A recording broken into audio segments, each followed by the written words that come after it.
မင်္ဂလာပါဆွေပင်ကူ3D မိတ်ဆွေအားလုံးမင်္ဂလာညချမ်းပါနော်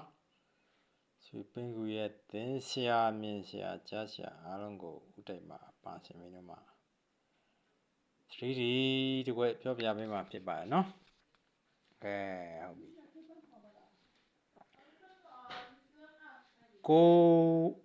939ဆိုရင်8နေ့9ခွန်ဆိုရင်8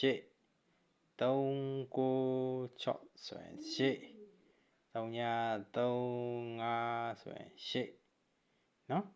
9938နေ့9ခွန်8 3936 98 3935ခလက်ထဲမှာ8ဖြစ်မယ်နော်ဟုတ်ပြီ8ဆိုရင်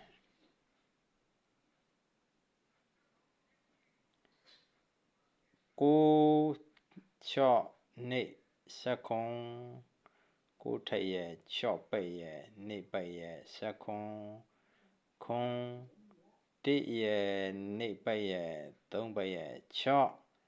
96နေ့ကခွန်1နေ့3က6ခွန်6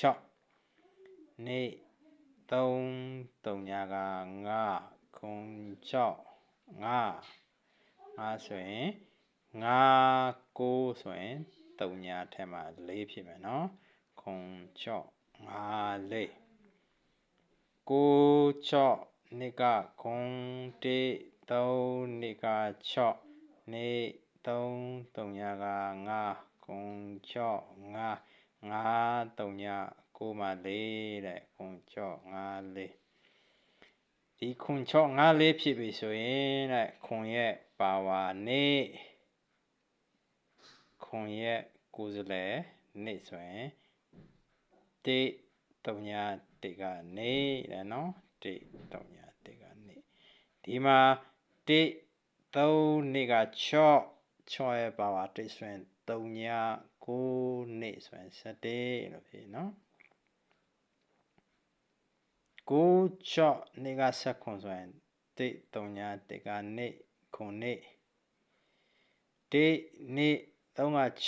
6ဆိုရင်3ည9နေ့က1 6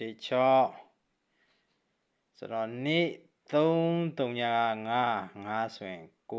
6 5က3ည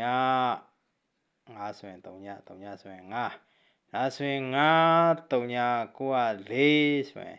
4ရဲ့ကိုယ်စားလှယ်က9ဖြစ်ပါတယ်နော်3ည3 6ထိပ်ထဲမှာ9ဖြစ်မယ်နော်ဟုတ်ပြီနော်1 3ည1 3လုံးနေ3လုံးနေကို9 6နေ3လုံးခွန်နေခွန်3ည9နေက7 7ကို1နေ3က6 1 6 9 6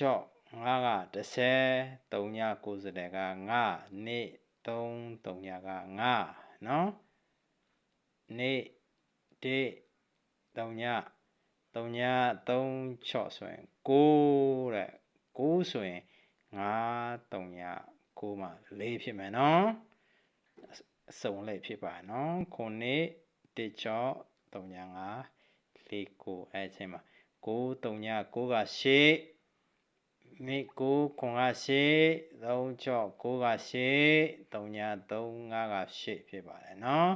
650ဖြစ်ပါတယ်ပွဲဥအတွက်စစ်ပင်ကို 3D မိတ်ဆွေအားလုံးကောင်းကြပါစေဗျာနော်650ဖြစ်ပါတယ်